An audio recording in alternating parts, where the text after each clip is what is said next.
Coming up tonight on YCN News, the governor of New Jersey announces his presidential bid. We talk to Radio Shack about hands-free devices for your car. And Newport, New Hampshire's golf club is the focus of the next segment in our Signature Hole series. For more news, weather, and sports, it's time for YCN News, your local view. Now, your daily digest of the Dartmouth Lake Sunapee region, southern Vermont, and Windsor County. News, sports, weather, and all that is happening in our area. The news on YCN, your local view. Good evening. It's Tuesday, June 30th. I'm Kurt Weedy, and welcome to YCN News. Well, it is official. New Jersey Governor Chris Christie is running for President of the United States. Christie joins over a dozen candidates seeking the Republican nomination for president in 2016, including 5 other governors, both current and former. Musical artist John Bon Jovi provided the backdrop for Christie's entry and exit from last night's speech at Livington High School in his state of New Jersey. We will continue to update you on Campaign 2016 as it progresses. Well, with a hands-free driving law in New Hampshire hitting the streets tomorrow, many local technology retailers are offering devices that you can use in your car that don't require the use of your hands. YCN headed to the Radio Shack in Claremont, New Hampshire, and asked associate Dan Toll about options for hands-free devices. So Dan, what does Radio Shack offer? Well, we have a few different options. We have the kind that you stick in the ear, and it's relatively simple to use. You have the volume controls and all of that. And then we have the kind that, like this one here, you just stick it on your visor, you get a phone call, push the button, and that way you avoid getting a $200, $500 ticket in the future. Definitely wouldn't want one of those, so it sounds like a good investment. So are these devices dependable in terms of battery life? Oh yeah, we have certain ones that have up to 9 days standby time, or 9 hours of talk time before you have to recharge it. Some of the other brands only are 3 hours of talk time, 4 hours, and 100-hour standby, but some of the better brands that we carry, you can stick it in your car for a week and you won't have to recharge it. So it seems that it'd be worth it to spend some money today for one of these devices than a $500 ticket further down the road. Am I right? Exactly. There's basically 2 options. You can either not pick up the phone when you get a phone call, or you can spend, somewhere around $50 and make it so you can pick up the phone whenever you get a phone call and not have to deal with getting pulled over, having to pay fines, possible loss of your license, all of that. Thanks, Dan, for the advice and a look at some of the products we can use to stay safe on the roads. Again, the new law takes effect tomorrow, July 1st. In other New Hampshire news, Governor Maggie Hassan again is asking members of the Senate Finance Committee to meet and negotiate in good faith the fiscal year 2016 and 2017 state budget. Hassan seeks a balanced and bipartisan budget that supports economic development. Of most concern is business tax cuts approved by Republican lawmakers, and Democrat Hassan says would leave a $90 million hole in the proposed $11.3 billion budget. She vetoed the proposed budget. Hassan in a statement says she is not opposed to business tax cuts and remains concerned these cuts would hurt other spending needs for all residents of the state. The state, she says, is on track to finish fiscal year 2015 in the black or without any negative balance. Coming up next on YCN News, a Claremont man pleads guilty to charges on 3 bank robberies in 2013. We'll have that story for you when YCN News continues. Stick around. The YCN News continues in a moment. Welcome back to YCN News. I'm Kurt Weedy. A 31-year-old Claremont man pleaded guilty in federal court to robbing 3 banks in the Dartmouth Lake Sunapee region in the fall of 2013. James Oberfeld entered his plea in U.S. District Court in Concord, New Hampshire yesterday. Over a 2-month period in 2013, banks in Lebanon and Claremont were robbed by Oberfeld. These include the One Credit Union in Claremont on October 11, 2013, the Lake Sunapee Bank in Lebanon, New Hampshire next month on November 20th, and 6 days later, the Claremont Savings Bank in Claremont. In all the robberies, Oberfeld wore a dark face mask and carried an air pistol, which appeared to be an automatic handgun. Police sought the public's help in identifying the robbery suspect. The break came several weeks later when Oberfeld was arrested in Massachusetts on December 7, 2013, after a traffic stop. Other charges were filed against him by Massachusetts State Police. Now, during this time, Massachusetts State Police found in the car Oberfeld drove items linking him with the 3 New Hampshire bank robberies. These items included an air pistol, a dark ski mask, and clothing shown on bank surveillance video. Fingerprints taken from one bank door matched Oberfeld's. He faces a maximum prison term of 20 years on each count. He will be sentenced on October 5th. Well, 2 guitars are missing from the Jenny Brook Bluegrass Festival in Tunbridge, Vermont, and state police seek the public's help in recovering the instruments. The guitars shown on the screen belong to a father and son from Newtown, Connecticut.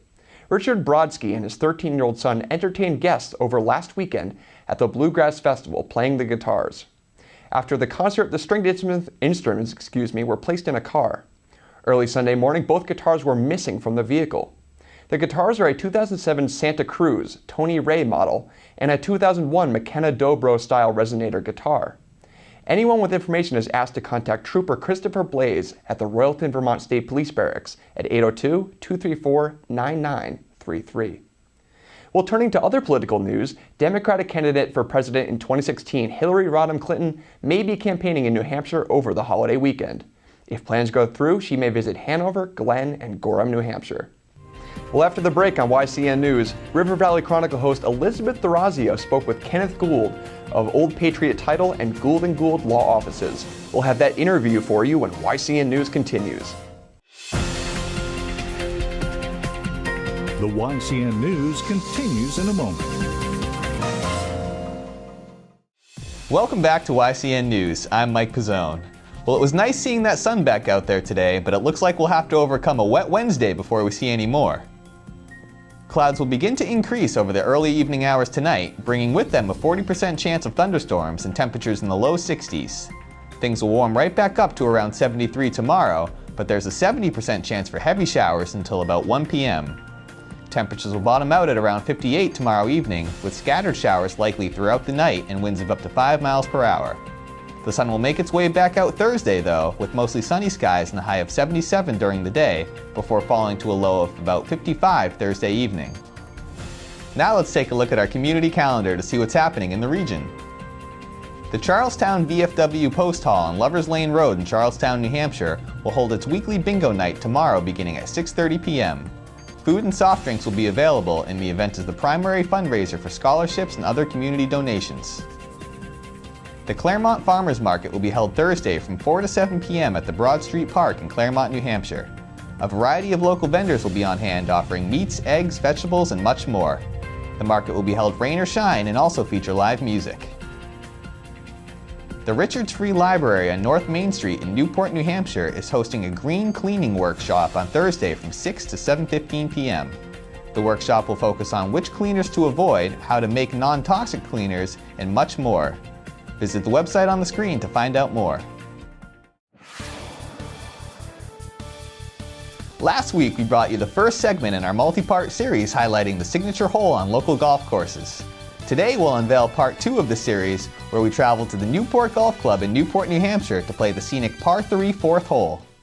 I'm here at the scenic Newport Golf Club in Newport, New Hampshire, and we're going to be joined by Vince Molesky, the PGA professional here at Newport Golf Club, and we're going to play the scenic 4th hole. It's a par 3, just about 200 yards, and we're going to talk to Vince about what makes this the signature hole on the golf course. I think this is probably certainly the prettiest par 3 that we have. You come here, this is a straight downhill, but there's a little pond in front of it, and the backdrop is just so beautiful. We have the flowers up on the hill there and our NGC logo up there, so it's just a pretty little hole. And where does it rank among the handicap and difficulty on the course? Well, this is the 14th handicap hole, so it's not the hardest, but it's the third hardest of the par 3s. We do have a one on the back that does make it a little tough, but just a nice change as you go into a difficult par 4 coming up number 5.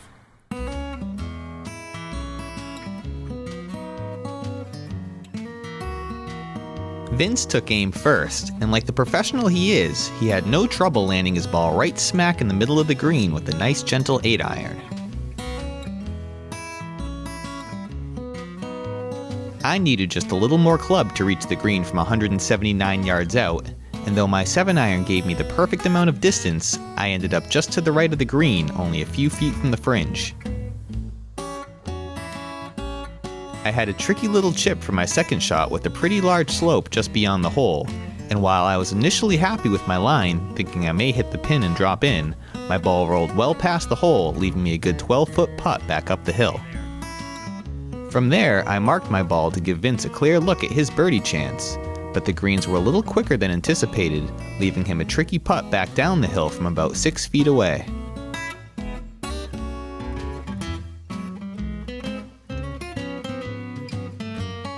I made sure to take my time to read the green before rolling my par attempt, and though I seemed to have the speed down pat, I ended up leaving the ball about an inch to the left of the cup for a pretty satisfying bogey. Vince, on the other hand, made easy work of his downhill putt, rolling it right in the cup to save par. Well, thanks a lot for having us, Vince. That was a whole lot of fun, and we can see why that's clearly the marquee hole in this golf course. Well, thank you very much. We appreciate you coming out, and certainly come to the Newport Golf Club in the sunshine town of Newport, New Hampshire.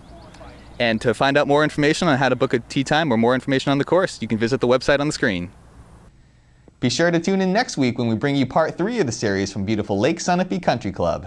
That does it for YCN Sports. I'm Mike Pizzone. Thanks, Mike. We await the next golf course you take on. Well, coming up next, Capital Connections host John O'Connor brings us part 2 of his interview with New Hampshire Representative Neil Kirk of the House Finance Committee. Today's segment continues their talk about the budget, which was vetoed just last week. You won't want to miss it. Stay tuned. The YCN News continues in a moment.